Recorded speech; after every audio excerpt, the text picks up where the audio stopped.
Story of the World, Volume 2, Chapter 2 The Early Days of Britain. Part 1 The Celts of Britain. After the Western Roman Empire fell, all of the countries that had once belonged to Rome were free of Roman rule. One of those countries was Britain. Do you remember reading about how the Roman soldiers in Britain fought fierce, dangerous warriors painted blue? Those warriors were called Celts. The Celts lived in Britain before the Romans invaded the island. They weren't happy to see the Romans arrive. And even though the Romans set up camps and towns in the southern part of Britain, they never managed to conquer all of the Celts. When the Western Roman Empire fell, the Celts drove the last Roman soldiers out of their country. Now, Britain was theirs again. The Celts were proud of their fighting strength. They praised men who had courage in battles. They sang songs and told stories about great warriors. Specially trained singers called bards learned stories about the chieftains and battle heroes of long ago. The stories weren't written down. Instead, bards learned them from each other and memorized them so that they could be told again and again. These stories told Celtic children that it was good to be strong and warlike. One story told around the fires of the Celts was of Craith and his companions, 3 warriors with special powers. The story might have sounded something like this. One day, the warrior Craith said to himself, "I am a great fighter and have never lost a battle, but I am lonely. I want to marry a woman with hair as black as a raven's wing, skin as white as snow, and cheeks as red as blood. But the only woman as beautiful as all that is held prisoner by the great giant Fover of the mighty blows at the end of the world." So Craith set out to fight the giant Fover and rescue the beautiful woman who was the giant's prisoner. As he walked along the road, he saw a warrior standing at the roadside with a rock in his hand. "What are you doing with that rock?" asked Craith. "See that bird sitting at the topmost twig of the tree at the end of the world?" the warrior said, pointing. "I'm going to throw this rock and knock it off and eat it for my dinner." Craith squinted, but he could see nothing. "You'd better come with me," he said to the warrior. "I could use a companion with eyes as good as yours." And so the 2 men walked along. Soon the 2 of them saw a warrior lying on the ground with his ear pressed into the dirt. "What are you doing?" Craith asked. "Oh," the warrior said, "I'm listening to the grass grow down at the end of the world." "You'd better come with us," Craith said. "Your hearing might help us in our quest." And so the 3 men walked along. Soon they heard a noise behind them. Thump, thump, thump. They turned and saw a warrior coming up fast behind them. He was hopping on one foot, and his knee was bent so that his other leg was tied up behind him. "Why don't you untie your other leg?" Craith asked. "Oh," the hopping warrior said, "if I did that, I would run so fast that I would soon be at the end of the world. And then, where would I go?" "Come with us," the 3 said, and they walked on towards the end of the world. Soon the castle of the giant Fover of the mighty blows came into sight. The warrior Craith and his 3 companions stood beneath the walls and called up, "Giant, giant Fover, we've come to rescue the woman with hair like a raven's wing, skin like snow, and cheeks like blood. Set her free." When the giant heard them calling, he laughed. "Bring me 3 bottles of water from the well at the other end of the world," he shouted out his window. "Then I'll let her go. I swear." "Go and get the water," Craith said to the hopping warrior. The warrior untied his leg and set his foot on the ground. Instantly he was gone. No more than a moment passed, and he was at the well, all the way on the other end of the world. He filled his bottles and started back. But halfway there he thought, "I'm going so fast that I'll be back before they can blink. I might as well sit down and rest a moment." He sat down under a tree to rest, the bottles of water by his side.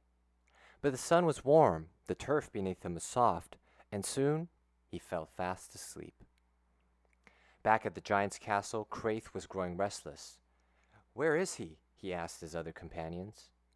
The warrior with the keen ears lay down and pressed his ear against the ground. "I can hear him snoring halfway around the world," he said. "Here, you with the eyes, throw a rock to wake him up." So the warrior with the sharp eyes peered halfway around the world and saw his friend dozing by the roadside. He lifted a rock and threw it. The rock flew through the air for hundreds of miles until it hit the sleeping man, ping, right between the eyes. He woke up with a start. "I've been asleep," he exclaimed. "I'd better go back with this water." And he scooped his bottles up and began to run. A moment later, he was at the giant Fovar's castle, with the water from the well at the world's other end. The giant Fovar was furious to see that his task had been done. But he had given his word, and so he had to free the beautiful woman with hair black as the raven's wing, skin like snow, and cheeks like blood. And Craith married her, and they lived happily ever after. And always after that, the three warriors with the keen eyes, the sharp ears, and the quick feet lived with Craith and went with him into battle, and together they could not be defeated.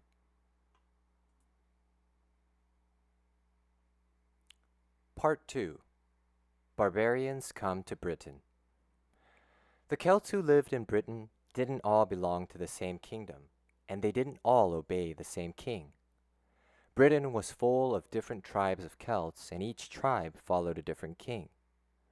Old stories tell us that one of these kings was named Vortigern. Vortigern ruled a wealthy, powerful tribe of Celts in the middle of Britain. His people obeyed him, and the warriors who fought for him followed his commands. But Vortigern still wasn't happy. Other tribes of Celts from up north kept attacking his kingdom, and Vortigern was tired of fighting them off. He wanted help. Vortigern sent a message across the North Sea to barbarian tribes called the Angles and the Saxons. "Come and help me fight against my enemies," he said. "If you do, I'll give you land to live on, here in Britain." So the Angles and the Saxons came across the North Sea into Britain and helped Vortigern fight his enemies. They liked Britain, so they settled down and stayed there. They sent word back to their friends, "Come live in Britain with us, there's plenty of room here." So more and more Angles and Saxons sailed across the North Sea to Britain. The whole middle part of Britain filled up with Angles and Saxons. The Celts didn't like all these barbarians in their country, but there were so many Angles and Saxons that they couldn't drive them all out.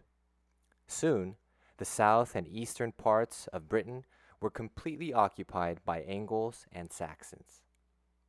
They divided the land into 7 kingdoms. Today, we call this part of Britain England, a name that comes from the word Angle. We call the people who live there Anglo-Saxons. Poor Celts. First the Romans attacked them, now the Anglo-Saxons had driven them out of their own land. Some of the Celts decided to make the best of it. They married the Anglo-Saxons and lived with them in peace. But other Celts retreated up into the north and west of Britain to live by themselves. Today we call the countries where the Celts lived Scotland, Ireland, and Wales. Do you remember how the Celts told stories to each other rather than writing them down?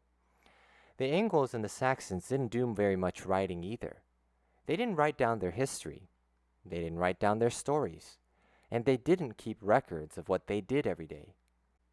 So although we know that the Angles and Saxons lived in England for a long time, we don't know what they did during all those years. This time in England is called the Middle Ages or the Dark Ages. It is a dark time to us because we can't read about what happened in the 7 Anglo-Saxon kingdoms. The only stories that we have from this time are stories that were passed down from one bard to the next by word of mouth. Part 3. Beowulf the Hero. The Anglo-Saxons told stories about their heroes just as the Celts did. One of these stories was about a monster named Grendel and the great warrior who conquered him, Beowulf. The story of Beowulf is one of the oldest stories in the English language. It may have been told and retold for years before it was finally written down. The story was written in poetry because poetry is easier to remember and perform for other people. The whole story of Beowulf is long and complicated, but here's a shorter version of the story for you to listen to. Hrothgar was king of a whole host of men who fought for King Hrothgar again and again. Their strength and their courage was well known to all, so Hrothgar decided to build them a hall. It was hung all with tapestries, roofed all with slate, heated by fires enormously great. Each night of the week his men gathered there to feast and to sing and to put away care. Then they unrolled their blankets, slept next to the fire, while torchlight streamed out from the hall's highest spire. Now this hall of the king stood on high solid ground, with safe friendly fields and great houses all around. But far, far away, over swampland and heath, lived a monster named Grendel with sharp claws and teeth. He was hairy and hideous, tall as 2 trees. The biggest of men only came to his knees. He crawled up the hall while the weary men slept, eased open the door, and through it he crept. He picked up a warrior and ate him right there, then seized 15 more and ran off like a hare. The men tried to follow his tracks on the ground, but soon came to a river where none could be found. In the morning the warriors mourned their dead friend and swore they would bring these attacks to an end. But although in the daytime they wanted to fight, their courage all trickled away in the night. Again and again Grendel broke through the door, pounced into the crowd, and ate up some more of the men gathered there, and day after day Hrothgar's warriors failed to keep him away. They were tired and frightened and lost all their pride as news of their trouble spread out far and wide. Then Beowulf, mightiest man in the earth, a fierce famous fighter of very great worth, heard that Grendel attacked Hrothgar's hall every night, and that Hrothgar's strong fighters were too scared to fight. He gathered his clan with their sharp swords and spears, and set off for the hall where the men nursed their fears. Hrothgar was glad to see all those strong men. He thanked them for coming again and again. He said to them, "Welcome, Beowulf and all. Tonight all of you can sleep in my hall. When the monster arrives with his heart set on sin, he will find you in there with all of your kin. You can fight with him then. Do you need anything? Sharper swords?" But Beowulf said to the king, "Don't worry, we'll stay here with never a care. As a matter of fact, it wouldn't be fair to use swords to conquer this beast from the heath. He doesn't have weapons, just claws and his teeth. So I'll take off my armor and leave off my sword and fight with bare hands, otherwise I'd be bored." Beowulf and his men lay down on the floor, turned off all the lights, and locked the great door. They waited for Grendel, pretending to sleep. Then out of the darkness, so thick and so deep, came the sound of the monster approaching the hall. He howled and brought fear to the hearts of them all.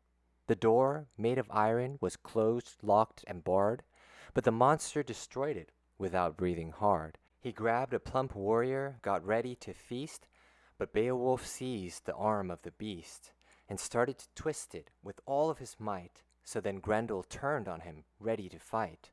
But Beowulf twisted the arm yet again, while Grendel howled out with a terrible pain.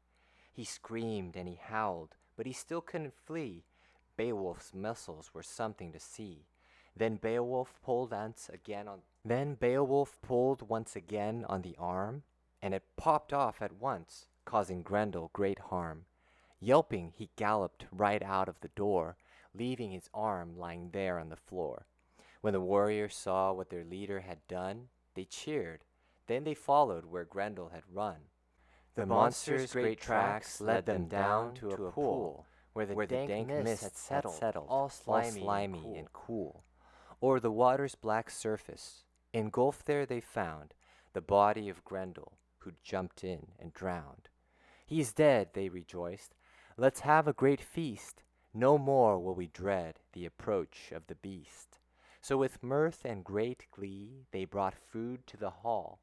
And they hung Grendel's arm way up high on the wall, and they ate, drank, and sang till the evening grew old.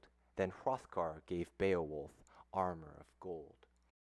And a bard lauded Beowulf, mighty of hand, and his fame was eternally sung in that land.